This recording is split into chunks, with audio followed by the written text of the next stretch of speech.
It is now 4:30. Call the Board of Commissioners meeting to order. We have a roll call, please. Commissioner Bingle. She is on. Here she is. She's.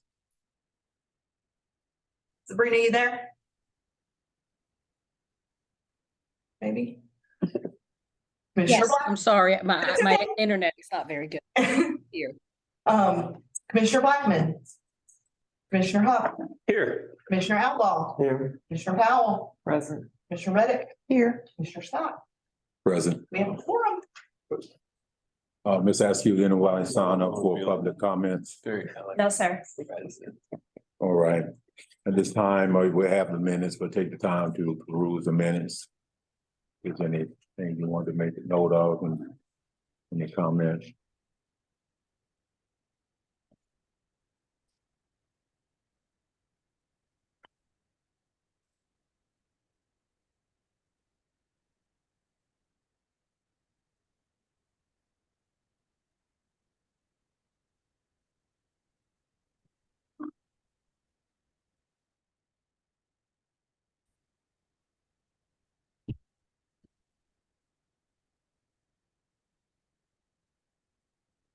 Make a motion to approve the minutes as presented.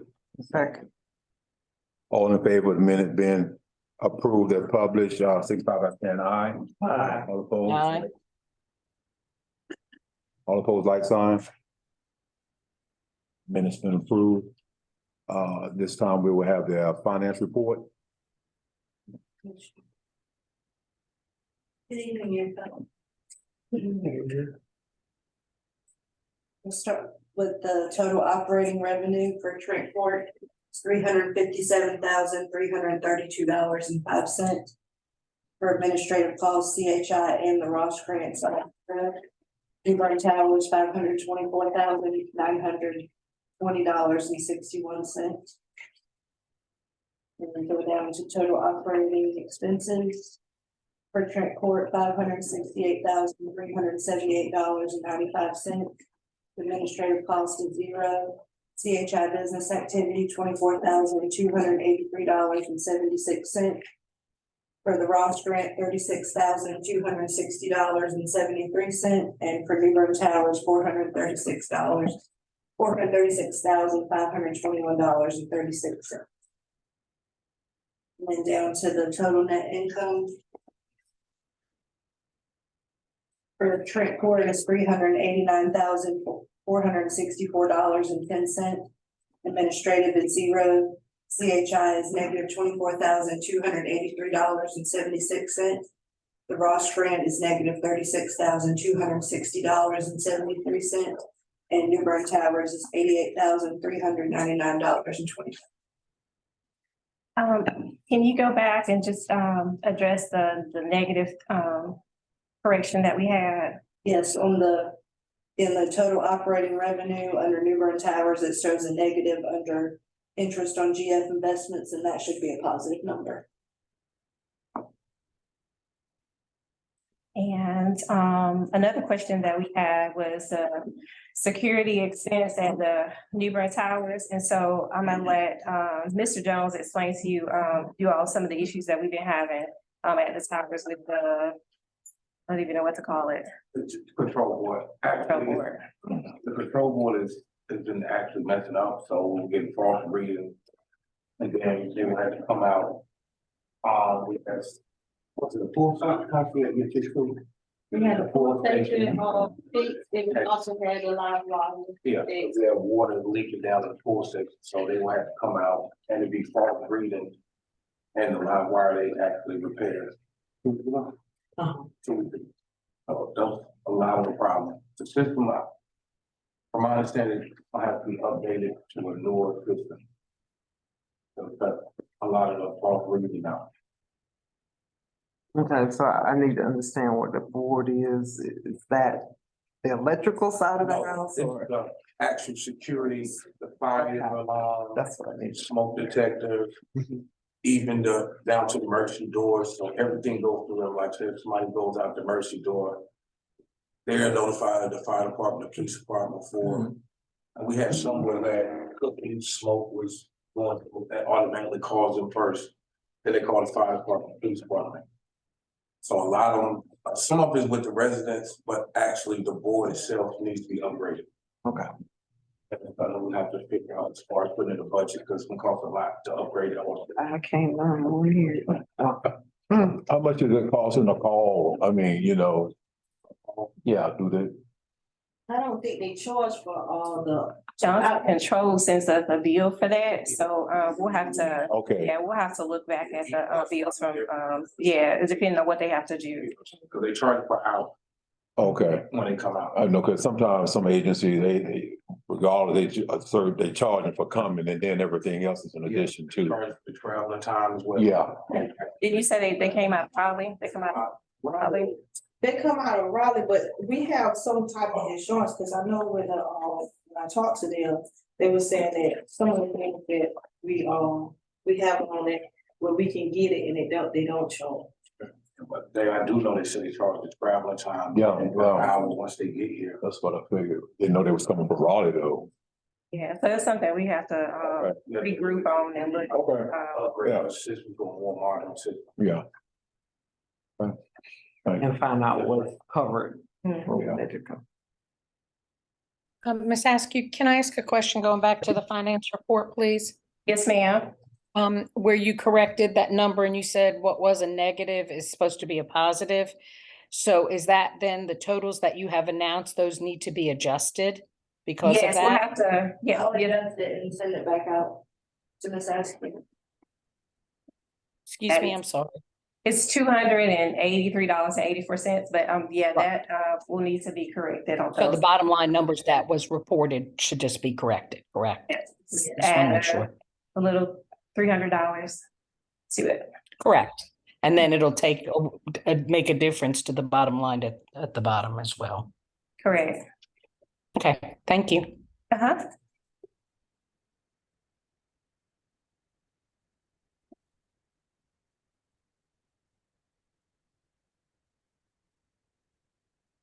Here, Scott, are you looking for a motion to approve the finance, the finance report, With adjustments, with adjustments? yes. I so move. I second. All in favor of approving the financial report with the adjustments? Signify by saying aye. Aye. All Aye. opposed? All opposed, like sign. Finance report with approved with adjustments.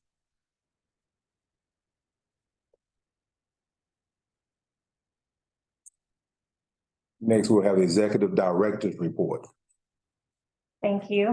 So first I want to thank you all for coming together on the Board of Commissioners training, which is going to be on August the 16th and 17th. It'll be 2 full days from 8 until 5, and it's going to be held at Carolina Avenue. So we're going to use the meeting room at Carolina Avenue for those 2 days for the Commissioners training.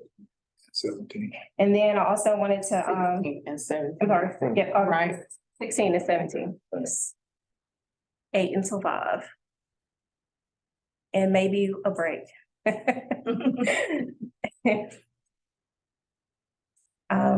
And the next thing I had was to share with you all the update on our FEMA application, which continues to be a challenge. I just want to share with you some information that I received from Gary Thatcher with FEMA.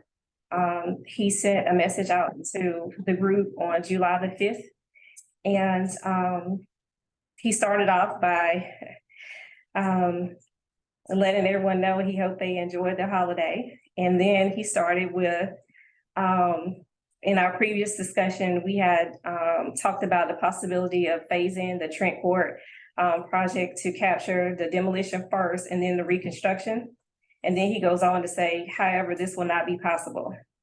Trent Court is located within the National Register of Historic Places listed on New Bern's Historic District, and that SHPO will need to review the demolition and bold and underlined reconstruction plans to ensure that proposed buildings will not visibly impact the properties within the project's shed, which means that the thought of moving forward with demolition first and circling back to reconstruction is not gonna be a possibility. So we'll need to have reconstruction plans in full to submit before we can do that. Which is what we would do in planning with our development partner. And then he also mentions that the local HBC requires a certificate of appropriateness for the demolition and again, bold and underline the reconstruction. And he also mentions that they would need to ensure that the replacement buildings will not impact the adjacent properties. And then also that we would preserve the bar release and also preserve one of the existing buildings.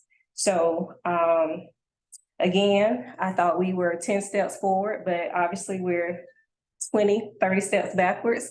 So we need to provide both of those plans before we can move forward with any action at Trent Court as far as demolishing any of the properties.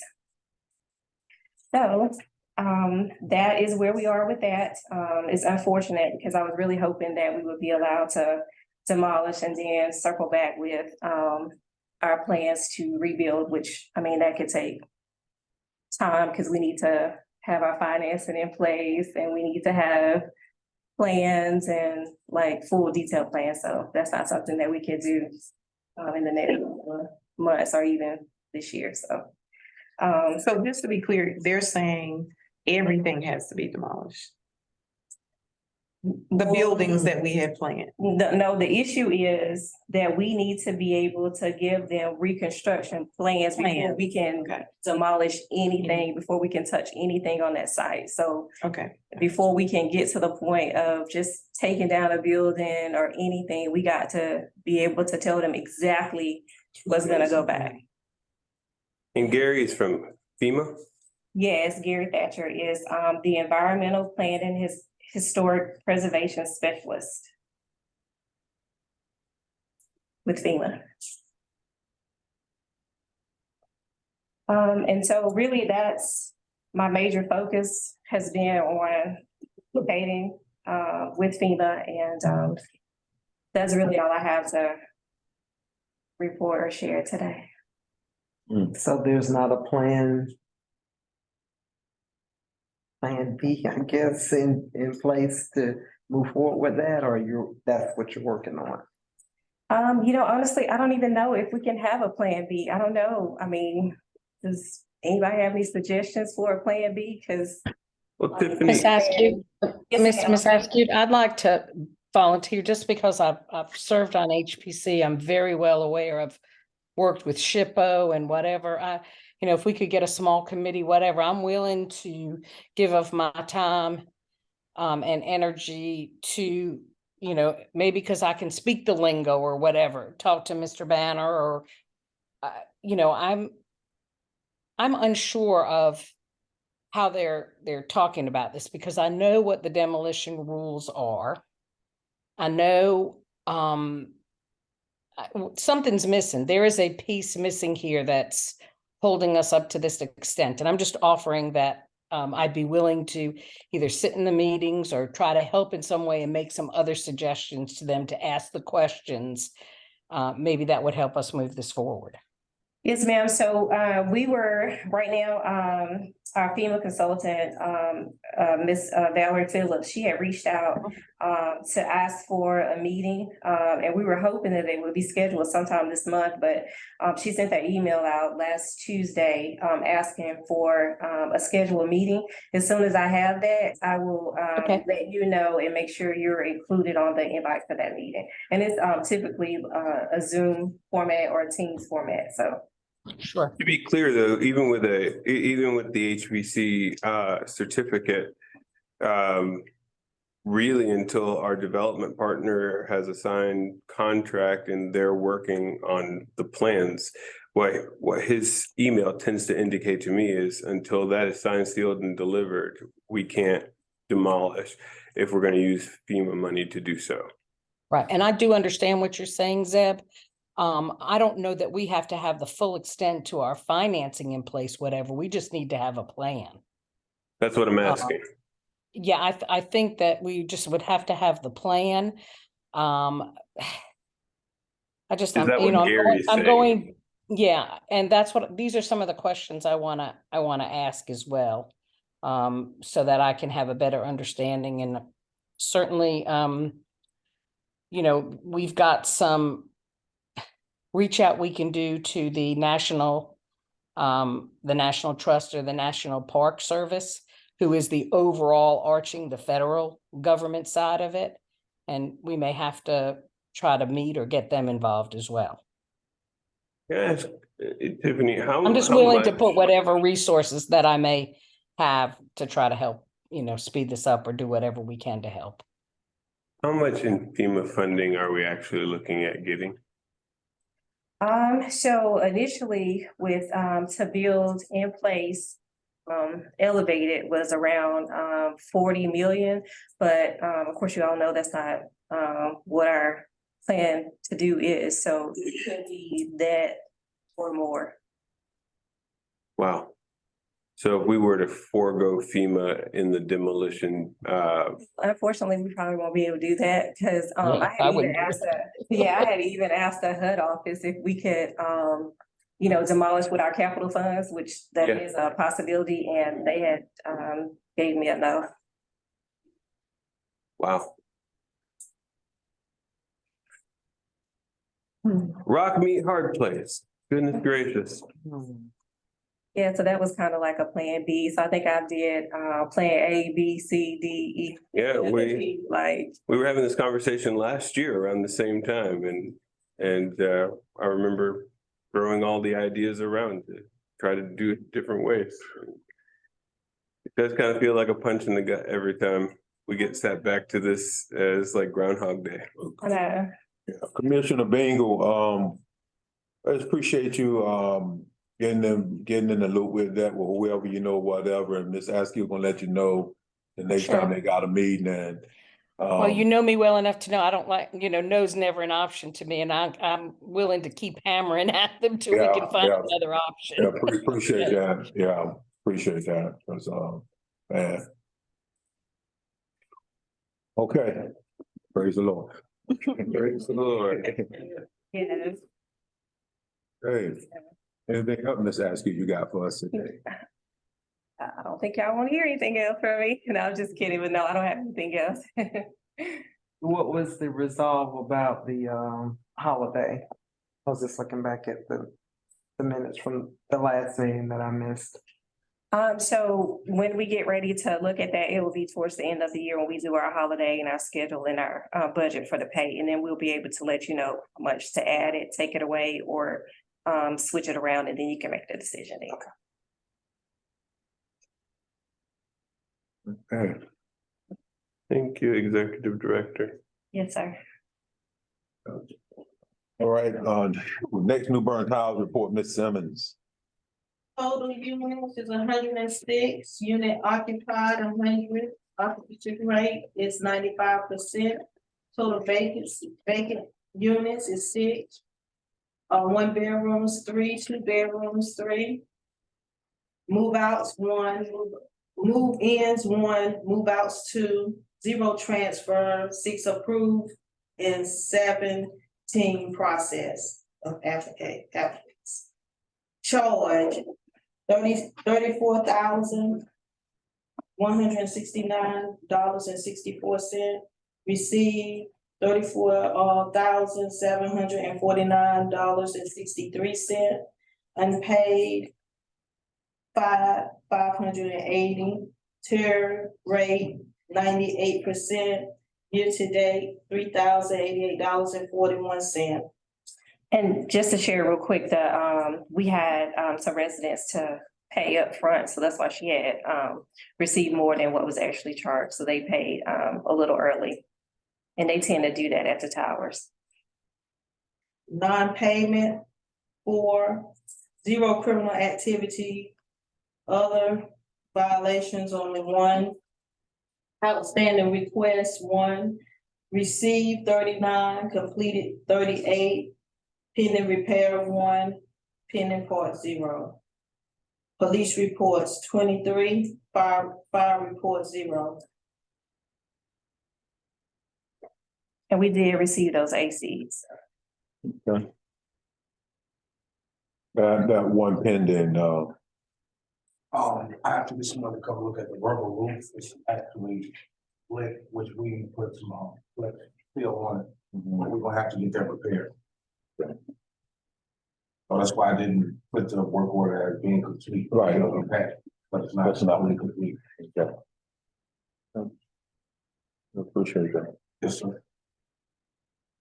Any more questions for Ms. Simmons? Comments? If not, we have the Supreme Court report with Ms. Minor. And Miss Commissioner Blackman did join. She. Okay, Yeah. great, thank you.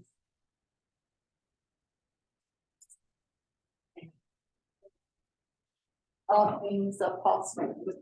So I'm kind of sad, but anyway, it'll work out. Will. 110 units, excuse me. Did I miss something? I just want this to go so bad. It will.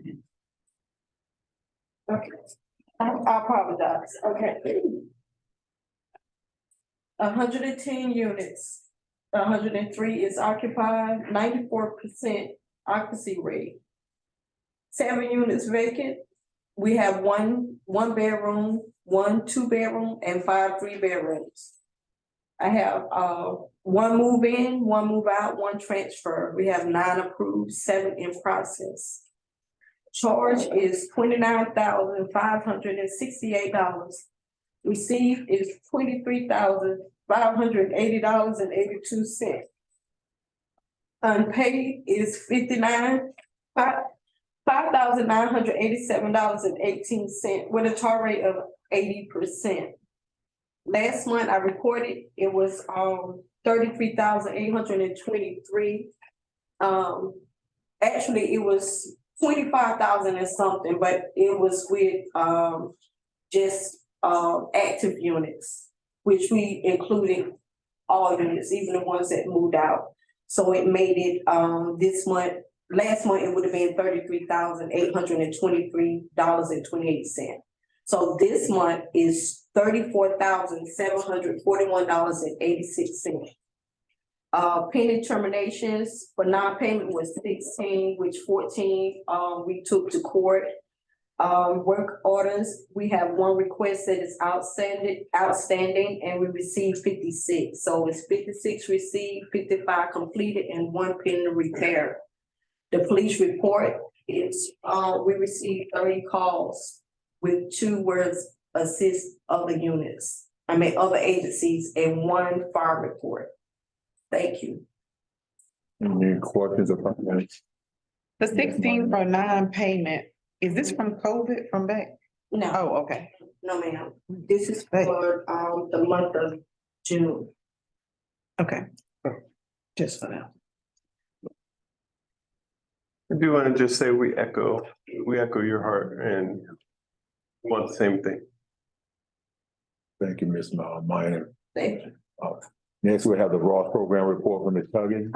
Just one thing before we move forward. No, and I'll take it for you, Ms. Minor, but we had talked about the flat rents for Trent Court. And so we looked at the policy for updating flat rents and the family's choice to be able to do that. And I just want to share numbers with you. Our current flat rents for 1 bedroom is $467. The 2-bedroom is $632, and the 3-bedroom is $820. Those are our current rents. And then for the fair market rents for Craven County for 2023, a 1-bedroom is $834, a 2-bedroom is $1,092, and a 3-bedroom is $1,465, which, I mean, that's a whole lot more than what we actually charge. And again, we are affordable housing for our families. And so in order for us to increase our flat rents, we would have to do 80% of those fair market rents, which would put us at a 1-bedroom for $667 and a 2-bedroom, $873, and a 3-bedroom, $1,172. Give me those numbers one more time. I'm so sorry. We can give that to them. And, did you bring all of them? Cause I had enough so everybody can get a copy. I can make, I know them. I got to step out anyway. So in order Just for us ask you, to can you do be that, sure that you email me that? since I'm not yes, there? ma'am. Thank you. Yeah. So, in order for us to do that, HUD requires us to do our fair market at 80%, which I had just called out. And so, just think about, if we rented a 3-bedroom for $1,172, which is really not what we should rent for. So we just elected to keep our rents the same, if you all agree, with that. So I just wanted to be able to share the numbers with you so you can decide on if we should increase or leave it that way. We have 14 families that currently pay flat rent. We have 11 families that pay for the 2-bedroom unit for the $632. They pay all of that without any subsidy. And then we have 3 families that pay for the 3-bedroom unit at $820 without any subsidy from HUD. And so HUD also requires us to do a phase-in, which means that a family can only pay 30% of that increase. So just think about a 2-bedroom. If we increase our rent to the $873, the families would have to pay $853 out of their own pockets. So Those are the individuals who are paying flat rent at the 2-bedroom. So if we did do an increase to phase it in at their annual research, their rent would go from $632 to $853. And that's From what to what? $632 to $853. And so Ms. Minor, she didn't, I mean, you know, we need to be sensitive to our families, and so we just don't feel like it'll be appropriate for us to increase to those, increase our flat rents at this time. Thank you. But I just wanted to share that with you, so you can. Thank you for that. Thank you. As a point of education for me, if an individual is currently unsubsidized, that means their income restriction. 30% of their income is the rate of the rent, so, Okay. Yeah. So if you did increase, then those flat rents, then those folks would be subsidized by HUD. No, they would have to pay all of that, so the $632 would go to $853. Which is over $200, and so I hope mine doesn't raise $200 overnight. Again, so that's why, I think that it's best that we just think things as they are, you know. Thank you for that enlightenment. Any more questions or comments from Ms. Askew? She'll be followed by Ross Program Report with Ms. Huggins. good evening. Good evening. Participants are 53.4, non-participants are 46.6. Total occupancy is 103. Case management, self-improvement and awareness is still up to date.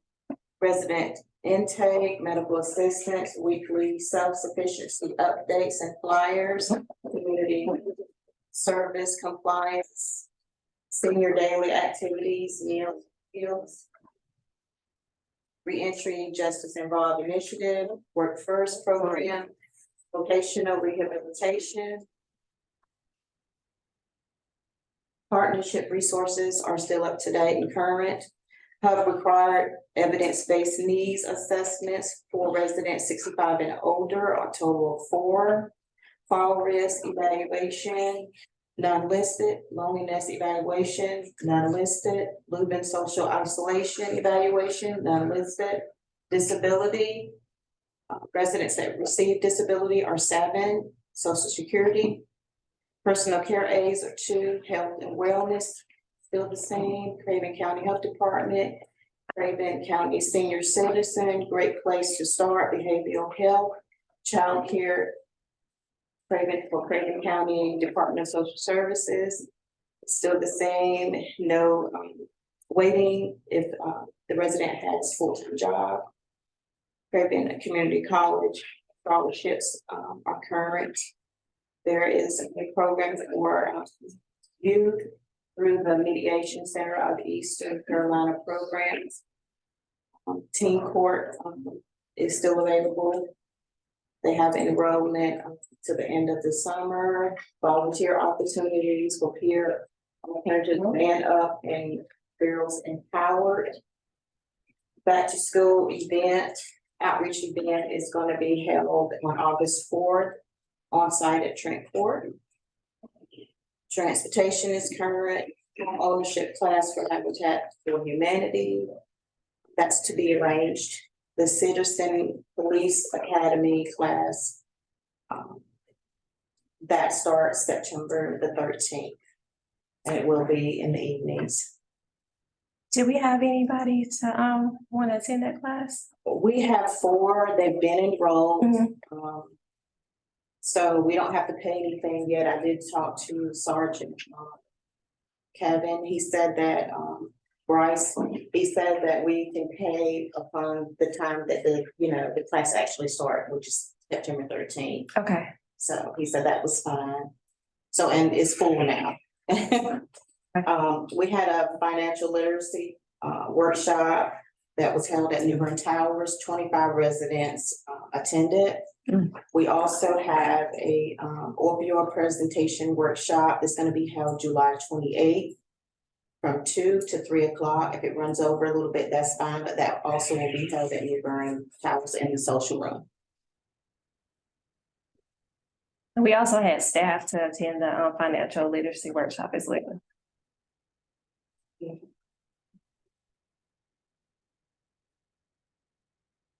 Yes, it was very informative. It was PNC representative. 2 of them came down from Raleigh, so it's really good. Do you have, or do you offer anything with their eating habits or exercise? Well, I mean, as far as I give them a schedule for the Meals on Wheels, and that I know that's for the seniors. I haven't really planned anything for the younger residents, but that's a good idea to try to give them an opportunity. In the beginning, I was giving them health and wellness flyers, to get advice due to COVID, they were having symptoms and things like that. But I haven't given them anything recently as far as that's concerned. Food Bank does those classes, so I have contact if you'd like. Okay, great, Mhm. thank you. Of course.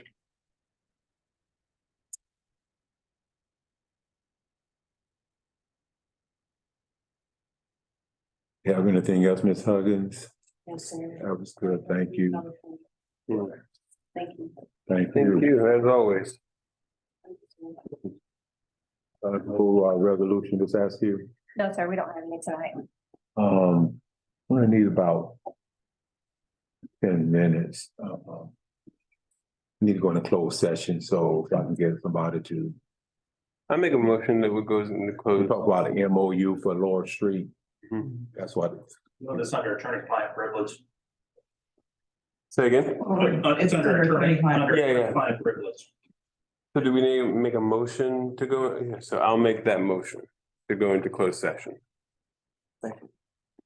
All in favor going into closed session, discuss that. Aye. All opposed? On closed session. Thank you all, staff. Thank you all. Have a good day. See you guys. I will be right back.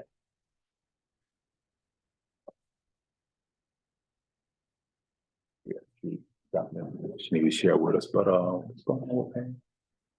She just said, because Yeah, all of the emotion about what's going on or lack of being able to move forward. Oh, okay. Oh, okay. There is, I mean, the whole neighborhood's really looking forward to getting Everybody's rid of looking the forward to buildings. it, but too many stumbling blocks. Every time we get to the 10-yard line, it's like Right. penalty, go back 90 yards. I And mean, that's like, I can't even come up with a better word. hold on to something that desperately needs to be. It's making it. It's making it difficult when it shouldn't be. It's like, why can't they just be torn down and then come up with the plan? I mean, they're an I mean, eyesore. even going back to, having to want to preserve one of the buildings and all of that. Stupid. Yeah, that's just ridiculous. Are we not, oh, we're not recording, right? Yes, so let me stop it. I still stand by what I say, so. It's stupid. Totally uncalled for. And Commissioner Powell, I agree with you, and that's why we got to figure out, there's a way, I've seen it done before, and I don't understand how we can't work around this. And, It's Okay. recording. I feel like I want to ask some questions.